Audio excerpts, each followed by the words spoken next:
सांग मैंने मुई आज मोर पतिर बर्थडे है और मुई स्पेशल डिश क्या बोला तूने? बनी थी ताको लगी स्पेशल डिश और ई डिशटा के मुई एते मेहनत करे बनी छे कि मते 2 दिन लागला। तो मोर पति तो बहुत खुश है इतनी खास चीज देखी करी। अबे साले।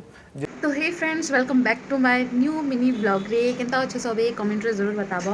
तो आज मोर हस्बैंड रो बर्थडे है। अच्छा आ बहुत ही कष्ट में हे लोग के ताको ड्यूटी पठै छै काजे बोले मी गुटे सरप्राइज ताको लागि प्लान करि छै एते लागि कहनी ना ई टास्क मोर लागि केते केते केते टफ थिला। बहुत ही मुश्किल से जान के ड्यूटी पठाली।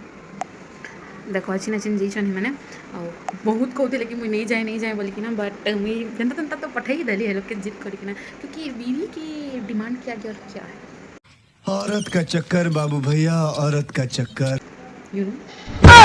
तो आज ब्लॉग तो बहुत खास है बा। तो प्लीज़ मोर चैनल के जदि तुम सब्सक्राइब नहीं करवा बोले करो और लाइक जरूर करवा और मोर इंस्टा और फेसबुक पेज के जरूर जरूर जरूर फॉलो करवा प्लीज़। और इंटरेस्टिंग ब्लॉग मैंने देखवा लगी रेडी रहबा ओके। तो प्रिपरेशन कर जो आज लगी बाकी तुम्हें वेट करबो नेक्स्ट पार्ट।